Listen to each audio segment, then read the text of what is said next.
სიკვდილეში ეს ამბები რაც ხდება ტელეკომპანია ტრიალეთის ირგვლივ ეს არ არის უბრალოდ ერთი რეგიონული ტელევიზიის ამბავი.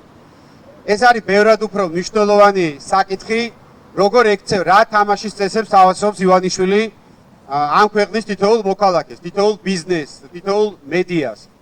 რომ იყავი ჩუმად, მოკეტე, რაღაცა შენი ერთი ლუკო იშოვე თუ გინდა და ჩუმად თუ იქნები, აი შეიძლება არ შეგეხო.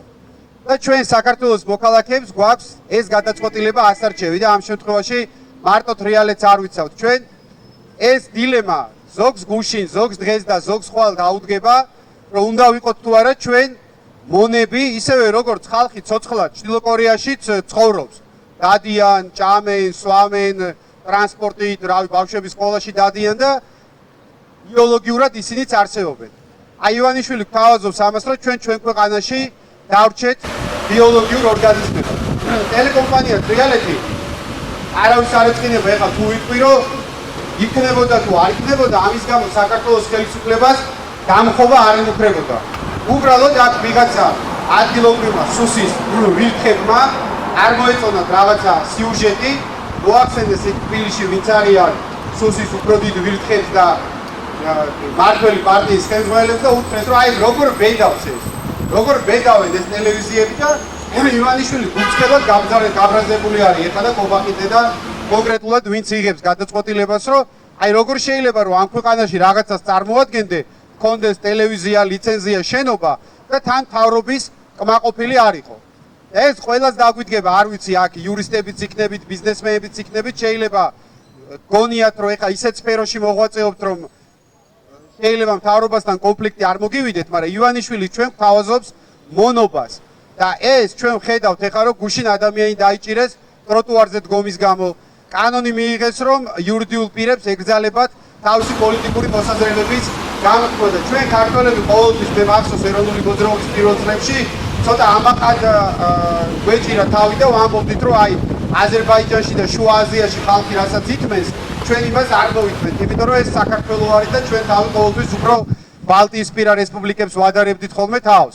და ივანიშვილს ეხლა უნდა დაუმტკიცოს ჩვენ ხალხს და გაიტანოს თავისი, რომ ჩვენ ვართ რომელიღაცა ყირგიზეთი და ტაჯიკეთი, სადაც მარტო ჭამა, სმა და კუჭის ამოყორვა იქნება საკმარისი.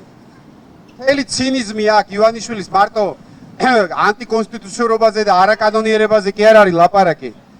ადამიანურად რასაც ეგ აკეთებს, არის არც კაცობაში ჩდება და არც არაფერში, იმიტომ რომ მე ამ ტელევიზიის ისტორია ვიცი იმ დროიდან და იმ პერიოდშიც, როდესაც ივანიშვილი მოდიოდა ხელისუფლებაში და გახსოვთ მაშინ თქვენ რა დაპირისპირება იყო ქვეყანაში და რა ესე იგი ჯახი იყო და მაშინ ივანიშვილს არც ერთი ცენტრალური არხი არ აშუქებდა და ეძებდა საქართველოში ყველაზე პატარა ტელევიზიებს, ყველაზე პატარა ადგილობრივ მაუწყებლებს, რომელიც მას დროს დაუთმობდნენ.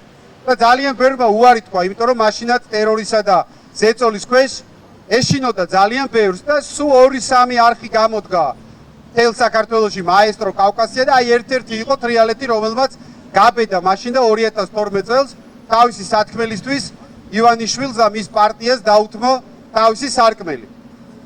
ეს ისეთი რა ვიცი როგორ გითხრათ, დიქტატორებსაც კი ახლა გორში ვართ და გაგიგიათ თქვენ რომ სტალინი ისე მოკვდა რომ ახსოვდა თავისი ძებნის დროს და იმის რა ქვია გადასახლებაში რო იყო, ვინც რაღაცა ხელი გაუმართა და ის ადამიანები ამოღებული ყავდა რეპრესირებულთა სიიდან.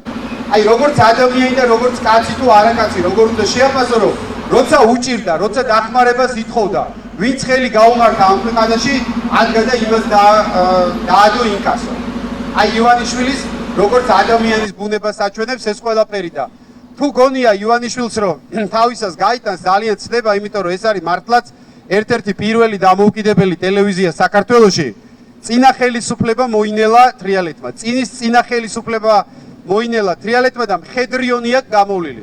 და მაშინ არ დაიკეტა და როგორმე ივანიშვილის რეჟიმსაც მოინელებს და გაისტუმრებს, სადაც არის გასასტუმრებელი და ბოლოს ვიტყვი ერთ რაღაცას აქ თქვა წამყვანმა რომ მე ტელეკომპანია ტრიალეთის ადვოკატი ვარ და ეხლა ვიცავ ტელევიზიის ინტერესებს სასამართლოში, ნუ ნომინალურად სასამართლომ უნდა განიხილოს საკითხი ამ საგადასახადოს ინკასოს კანონიერად ჩათვლის თუ არაკანონიერად, მაგრამ ძალიან მალე მე მინდა მივმართო შემოსავლების სამსახურის უფროს, ფინანსთა მინისტრს, პრემიერ-მინისტრს, ეგრეთ წოდებულ პრემიერ-მინისტრს, ვინც ვინც ამ გადაწყვეტილებებს იღებს, რომ ძალიან მალე ეს ადმინისტრაციული საქმე გადაიზრდება სისხლის სამართლის საქმეში, იმიტომ რომ ინკასოს გამოყენება, ანუ რაღაცა კანონიერი სახელმწიფო პროცედურის გამოყენება პოლიტიკური დაკვეთის შესრულებისათვის, ეს არის სისხლის სამართლის დანაშაული და სისხლის სამართლის კოდექსში არის ასეთი მუხლი თანამდებობის ბოროტად გამოყენება.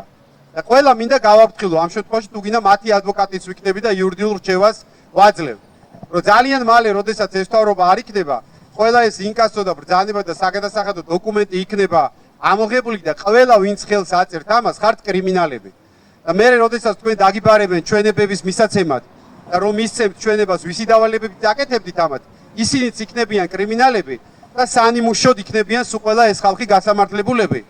თქვენ მინდა გთხოვოთ, ვინც აქ ხართ მობრძანებული და ვინც გვიყურებთ, რომ ერთადერთი აქ ტელეკომპანიის ხელმძღვანელებიც არიან, ჟურნალისტებიც არიან, გულშემატკივრებიც არიან, რომ ერთადერთი რაც მინდა გთხოვოთ, რომ არ დავიღალოთ არავინ, იმიტომ რომ ხანდახან ძალიან ახლოს არის ის ბოლო წერტილი ივანიშვილი ეხა ელოდება დაღლას, მარტო თრიალეთის დაღლას არა, ქუჩაში რო აქციაზე ხალხი დგას იმათ დაღლას, სტუდენტები რომ გამოდიან და აპროტესტებენ ყველაფერს იმათ დაღლას და ზოგადად ქართველი ერის დაღლას ელოდება და ყველას მინდა ჩემ თავსაც მოუწოდო რომ არ დავიღალოთ და საბოლოო ჯამში ეს სამარცხვინო ხალხი, ეს სამარცხვინო რეჟიმი გავისტუმროთ იქ, სადაც არის მათი ადგილი, ჯერ ისტორიის სანაგვეზე და შემდეგ გლანის სასჯელ აღსრულებით დაწესებულებაში.